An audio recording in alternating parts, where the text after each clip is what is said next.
You've got the prettiest beaches in the world. Yeah, exactly. I mean, I've traveled all over the world. Prettiest beaches I've ever been on in my life. Absolutely.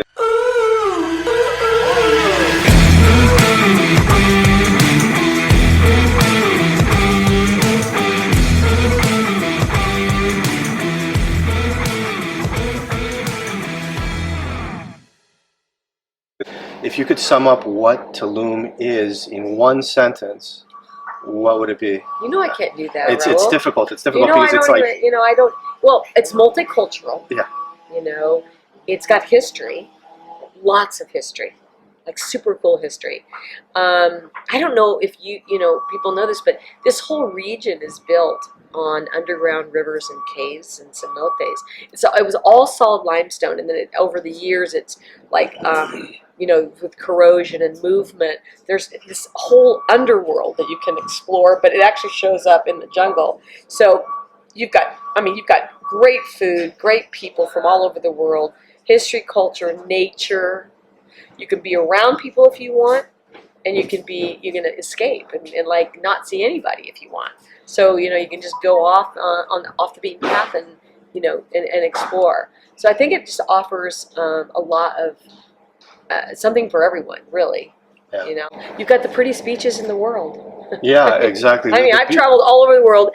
Prettiest beaches I've ever been on in my life. Absolutely, they're absolutely gorgeous, and the people that frequent here tend to have another mindset. They're more into meditation and well-being and tranquility, and they're also investors, and they like to be successful. Yeah. And I really get the feeling where there's this meld of success meets nature here, which is really nice. Yeah.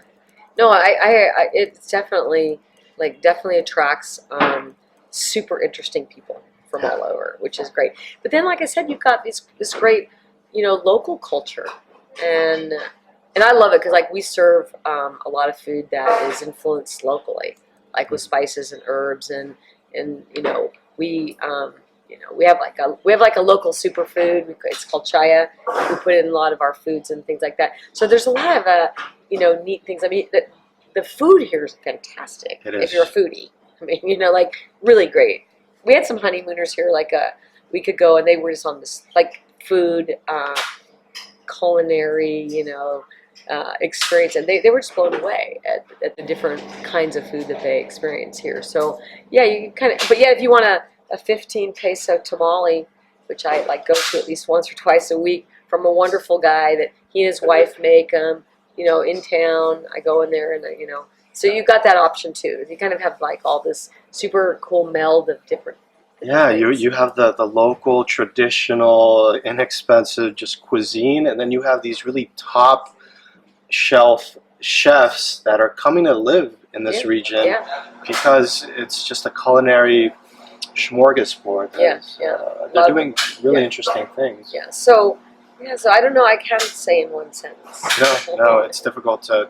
You really have to live it to get an idea of what Tulum is. So, I would highly recommend visiting. Please do. And I do actually like mentorship because I couldn't have done this without mentorship. I couldn't have done this project. I couldn't have maybe invested many years ago here without meeting the right people and I'm still friends with them. Who kind of shared their experience, so that as I moved through the different aspects of my investing here or doing business here or living here, I had support and people that I could talk to, and get how to do things. I think I don't think you should. Well, I don't think you should fly solo anyway. I think you should. No. Yeah. Always with an advisor, somebody local, somebody who knows the terrain, the market, and has your best interests at heart. For sure, exactly. Kendall, thank you so much for taking the time to sit down with us and letting us use your space here. Thank you so much for being so honest and candid with my viewers. I think that's what they're looking for. That's what I'd like to give them, and thank you so much for that. It's my pleasure. My pleasure.